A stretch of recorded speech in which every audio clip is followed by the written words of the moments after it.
Je m'appelle Simon Butica, je suis l'auteur d'un livre paru récemment aux éditions genevoises Labor et Fides.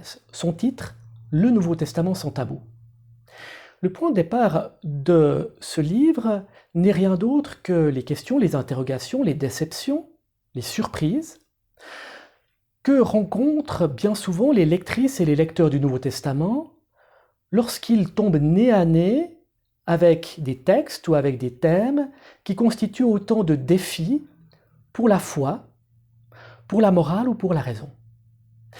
Alors parmi les thèmes qui défient la foi, je m'interroge sur l'image du Dieu tentateur.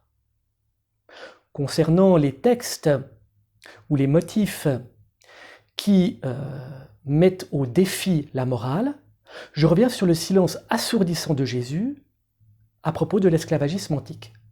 Enfin, concernant les questions qui défient la raison, je m'interroge sur la croyance résurrectionnelle, et plus particulièrement sur l'image dite du tombeau vide. Face à ces thèmes ou ces textes qui fâchent, la tentation est grande de refermer la Bible. Tel n'est pas le pari de ce livre. Au contraire, je m'engage dans ce livre à prendre au sérieux d'une part l'altérité des textes et d'autre part la distance historique et culturelle qui sépare le lectorat contemporain du monde de l'Antiquité. L'enjeu est bien d'éviter de télescoper naïvement les préoccupations d'aujourd'hui et les réponses d'autrefois. Maintenant, l'on peut se demander également si le Nouveau Testament n'est pas une ressource à même de démasquer les tabous qui, aujourd'hui encore, ne cessent de grever l'existence, qu'elle soit personnelle ou collective. Et en m'intéressant en particulier au texte de l'apôtre Paul,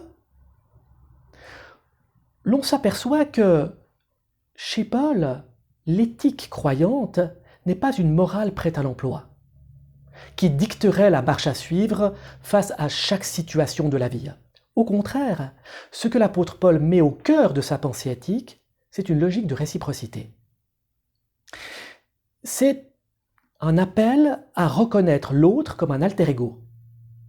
Il est là, me semble-t-il, un ressort à même, aujourd'hui encore, face à des enjeux et des questions éthiques que ne se posaient pas les premiers croyants Jésus, de démasquer les ornières, les tabous, les risques qui, à chaque fois, pèsent sur l'existence.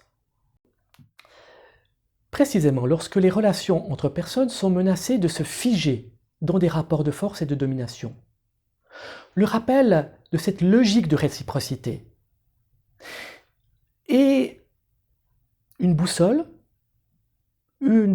à même de favoriser la créativité d'une pratique de l'amour qui ne répète pas simplement la morale des premiers croyants Jésus, mais qui est à même aujourd'hui encore de résister, de lutter contre toute forme d'aliénation de l'existence humaine.